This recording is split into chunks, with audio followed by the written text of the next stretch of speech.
सुधीर भोला भाला और सच बोलने वाला इंसान। वहीं सुरेश अपने फायदे के लिए कुछ भी कर सकता था। समय और परिस्थिति के अनुसार वो अपनी ही कही बात को झूठा साबित कर देता था। अपनी बात से ऐसे बदलता था कि गिरगिट भी शर्मा जाए। सुधीर के भोले भाले और सच बोलने के स्वभाव के कारण हमेशा लोग उसका मजाक उड़ाते रहते थे। गुरुजी के पास लौटते समय, सुरेश, तो गुरुजी के पास झूठ क्यों बोला कि माँ बीमार थी, इसलिए तुम घर का सारा काम किए हो? मैंने गुरुजी का घर पर दिया गया काम नहीं किया था। अगर मैं सच बोल देता तो गुरुजी से मार भी खाता और सभी बच्चे मजाक उड़ाते सो अलग। लेकिन इसके लिए माँ को बीमार बताना ठीक नहीं है। अच्छा, तो सच बोलकर मार खाना ठीक है क्या? हम वैसा काम ही नहीं करेंगे कि हमें झूठ बोलना पड़े। दोनों भाई अपनी अपनी बातों को सही ठहराते हुए घर आ जाते हैं। आ गए बेटा, चलो खाना खा लो। उसके बाद खेत पर जाकर पिताजी को खाना और दवा पहुंचा दो। माँ, मुझे ठंड लग रही है, सुधीर को भेज दो। ठीक है, तो तुम घर का सारा साफ सफाई का काम कर दो। सुधीर खाना और दवाई लेकर चला जाएगा। ठीक है माँ, मैं ही चला जा रहा हूँ पिताजी के पास। ये ले और खाना खाकर जल्दी जा। वैद्य जी ने कहा है कि समय पर दवा देनी है। सुरेश खाना और दवा लेकर खेत की ओर चल देता है। रास्ते में कुछ दोस्त मिल जाते हैं और सुरेश उनके साथ खेलने लग जाता है। इधर खेत में ठंड ज्यादा पड़ रही थी। रतन को भूख भी लगी थी, लेकिन घर से कोई खाना लेकर अभी पहुंचा नहीं था। रतन बहुत देर तक इंतजार करता है। उसके बाद पानी पीने के लिए बगल की नदी के पास जाता है। तभी उसके दिमाग में एक झटका लगता है और उसे पैरालिसिस मार देता है। वो वहीं गिर जाता है। थोड़ी देर बाद वहाँ सुरेश पहुँचता है। पिताजी, पिताजी आप कहाँ हो? आपके लिए खाना और दवा लाया हूँ। ओह, पिताजी किधर हो? बोलते क्यों नहीं? अरे, ये ओ आ की आवाज किधर से आ रही है? पिताजी, क्या आप ही बोल रहे हैं? सुरेश दौड़कर रतन के पास पहुंचता है। अरे पिताजी, आपको क्या हो गया? आपका हाथ पैर कैसे मुड़ गए हैं? अरे कोई बचाओ! रामू काका, हरिया भैया दौड़कर यहाँ आओ। देखो ना पिताजी को क्या हो गया। खेत पर काम कर रहे सभी लोग वहाँ दौड़कर पहुँचते हैं। किसी तरह रतन को टांग कर घर लाया जाता है। घर पर सुनीता रोने लगती है। घर में कोहराम मच जाता है। वैद्य जी आते हैं और बताते हैं कि रतन को पैरालिसिस का अटैक आया है। कुछ दवाइयाँ देकर वो चले जाते हैं।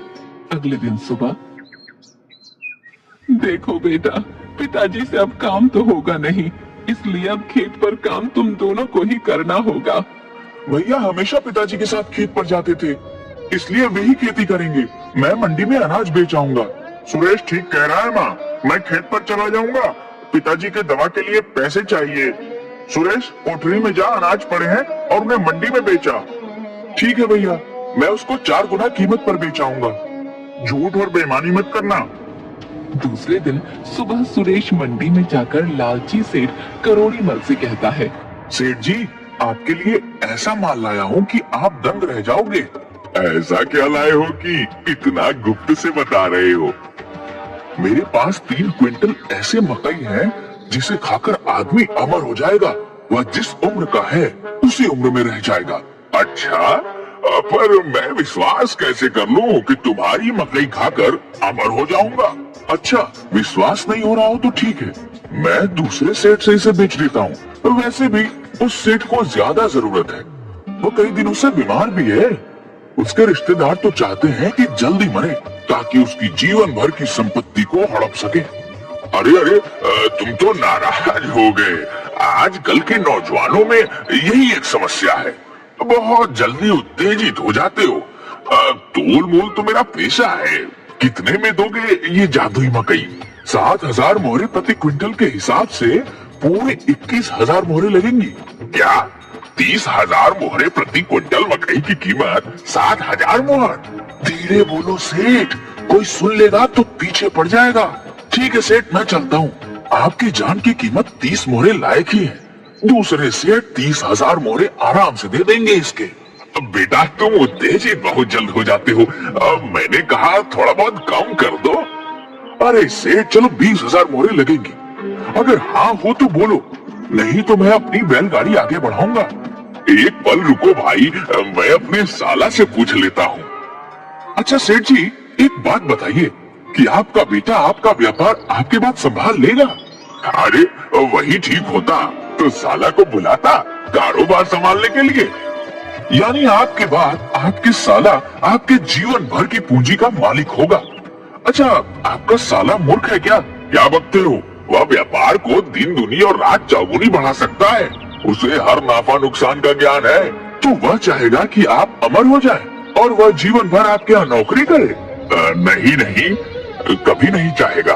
वो तो चाहता है कि कब मैं आंख बंद करूं और वह मेरे बेटे को बेदखल कर राज करे। ऐसा करो, तुम 20,000 मोहरे लो, मैं अपने आदमी से बोरिया उतरवा लेता हूँ। तुमने बहुत ज्ञान की बात बताई है। अब एक और ज्ञान की बात सुन लो सेठ जी, ये मकई जादुई है, ये किसी को पता नहीं चलनी चाहिए, नहीं तो कोई भी इसे चुरा लेगा और इसके जगह पर साधारण मकई रख देगा। और हाँ, एक एक दाना रोज इसमें से खाना है। सेठ करोड़ीमल से 210 मोहरों की मकई के बदले 20,000 मोहरे ठग कर सुरेश वापस अपने गांव चल देता है। इधर सुधीर अपने खेत पर हल चला रहा होता है। तभी उधर से जग्गी किसान आता है। अरे बेटा सुधीर, मैं जरा अपने बेटे को नानी के घर पहुंचाने जा रहा हूँ, तुम मेरा खेत जोत दो। ठीक है काका, आप जाओ, मैं आपका खेत जोत दे रहा हूँ। उधर सुरेश मंडी से लौट रहा था तो देखा कि सुधीर जग्गी काका का खेत जोत रहा है। अरे भाई, तू यहाँ क्यों काम कर रहा है? अपने खेत का काम पूरा हो गया क्या? नहीं भाई, वो जग्गी काका अपने बेटा को नानी घर छोड़ने गए हैं। उन्होंने कहा है कि पहले मेरा खेत जोत देना। अरे भाई, वो तो अपना काम करने गया हुआ है और तू यहाँ अपना काम छोड़कर उसका काम कर रहा है। शाम हो गया है, चला बैलगाड़ी पर बैठ, घर चलते हैं। दोनों बैलगाड़ी पर बैठकर घर चल देते हैं। अरे ये बैलगाड़ी पर मिठाइयाँ और जलेबियाँ किसकी हैं? इतने सारे नए कपड़े कहाँ से आए? अरे इसमें मेरे, तुम्हारे, माँ और पिताजी के लिए कपड़े हैं। उस पतीले में मिठाइयाँ हैं। तुमने अनाज बेचकर शौक के सामान खरीद लिए। इन चीजों की कोई जरूरत नहीं थी। अभी हमारे लिए सबसे जरूरी पिताजी की दवाइयाँ और पौष्टिक खाने हैं। अरे भैया, मैं दवा भी लाया हूँ। वैद्य जी के घर होते हुए आया हूँ। पूरे महीने का दवा लेकर आ रहा हूँ। 120 मोहरे वैद्य जी को देकर आ रहा हूँ। दोनों बातें करते हुए घर पहुंच जाते हैं। माँ सुनीता बाहर ही खड़ी दोनों का इंतजार कर रही थी। अरे सुरेश, तुम तो मंडी गए थे ना, फिर ये सुधीर कहाँ मिल गया तुम्हें? माँ, मैं मंडी से लौट रहा था तो देखा कि भैया अपना खेत छोड़कर जग्गी काका के खेत जोत रहा था।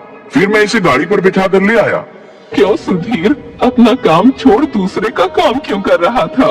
वो माँ, जग्गी काका अपने बेटे को उसके नानी घर छोड़ने गए हैं। उन्होंने कहा कि थोड़ा मेरा खेत जोत दो। अच्छा, तो मना कर देते, बोल देते कि मुझे अपना काम है, मैं नहीं कर सकता आपका काम। ऐसे कैसे बोल देता? वह हमसे बड़े हैं, उन्हें हम इस तरह नहीं बोल सकते। माँ देखो, सुरेश अनाज बेचकर सारे पैसे का मिठाइयाँ और दवाई ले आया है। एक भी पैसा घर खर्च के लिए बचा कर नहीं लाया। ये पूरा सामान तो लगभग 500 मोहरों का लग रहा है। सुरेश, सच सच बता, तूने ये पैसे कहाँ से लिए? कसम से माँ, मैं ये सारा सामान अनाज बेचकर ही लाया हूँ और ये 1500 मोहरे भी मेरे पास बचे हैं। सुरेश बताता है कि किस तरह लालची सेठ को उल्लू बनाकर वो 20,000 मोहरे ऐड कर लाया है। सुधीर सुरेश को समझाता है कि ये बहुत बुरी बात है, कल जाकर वो उसकी मोहरे वापस कराए। उधर राजा का रसोईया सेठ करोड़ीमल के यहाँ राशन लेने जाता है और मकई की वही बोरियों को गाड़ियों पर लादने को कहता है। महाराज जी, ये 3 बोरियां छोड़कर आप कोई भी मकई की बोरियां हमारे दुकान में से ले सकते हैं, पर मैं ये आपको नहीं दे सकता। अच्छा, तो अच्छी गुणवत्ता वाली मकई अपने लिए और राज्य के मालिक राजा के लिए सामान्य मकई की बोरी। देखो सेठ, कान खोलकर सुन लो, राजन के लिए यही मकई जाएगा। चाहे जो कुछ हो जाए, मैं ये बोरियां नहीं दे सकता।